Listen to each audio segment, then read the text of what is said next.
శ్రీమాత్రే నమః. ఓం శ్రీ గురుభ్యో నమః. నమస్తేనండి, నేను మీ రామకృష్ణ హాన్, ఆస్ట్రో న్యూమరాలజిస్ట్ని.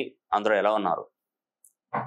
మే 10, 2024 రోజున మరి లక్ష్మీ కుబేర హోమం అనేది కూడా నేను చేయబోతున్నాను. ఈ లక్ష్మీ కుబేర హోమం యొక్క ప్రత్యేకతలు ఏంటి, అసలు ఎందుకు చేసుకోవాలి? సంపాదించిన డబ్బు ఇంట్లో నిలవకపోతే లక్ష్మీ కుబేర హోమం చేసుకోవాలి. జీవిత కాలంలో చాలా వరకు కష్టపడి రుణ బాధలలో ఇరుక్కున్నప్పుడు, అంటే ఆ రుణం తీసుకొచ్చి తీర్చలేని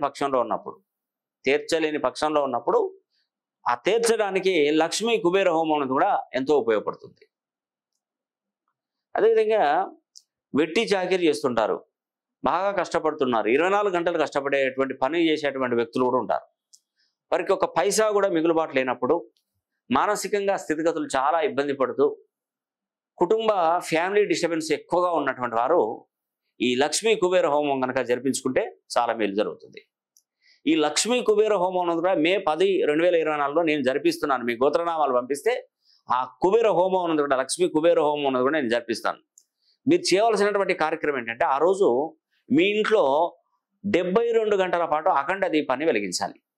ఈ అఖండ దీపాన్ని ఎప్పుడు వెలిగించాలి, ఎలా వెలిగించాలి అనే విషయం అనేది కూడా మన ఆఫీస్ వాళ్ళని కనుక్కొని మీరు తెలుసుకొని ఆ టైంలో అఖండ దీపాన్ని వెలిగించి 72 గంటల పాటు మీరు అఖండ దీపాన్ని కనుక మీరు కాపాడినట్టయితే మీకు లక్ష్మీదేవి అమ్మవారు, ధనలక్ష్మీదేవి అమ్మవారు మీ ఇంట్లో కొలువై ఉంటుంది. అప్పుడు దరిద్ర దేవత ఇంట్లో నుంచి బయటికి వెళ్ళిపోతుంది. ఈ అవకాశాన్ని మళ్ళీ చెప్తున్నానండి, మళ్ళీ మిస్ చేసుకోకండి. కష్టాలు మానవునికే వస్తాయి. ఆ కష్టాల నుంచి మనం బయటపడాలంటే చిన్న పరిహారాలు చేసుకోవడం ద్వారా మనకు ఆ కష్టాల నుండి విముక్తులు అవుతాం.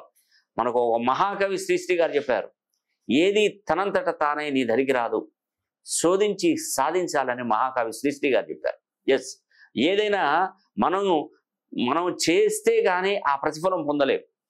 మనం ఇక్కడే ఉంటాయి, అవి అక్కడే ఉంటాయి, ఏ పనులు జరగవండి. కాబట్టి మీ ఆర్థిక సమస్యలకు పరిష్కారం ఏంటో కనుక్కొని దాని ప్రకారం మనం ఈ చిన్న రెమెడీస్ కనుక మనం ఫాలో అయితే మనకు తప్పకుండా మేలు జరుగుతుంది.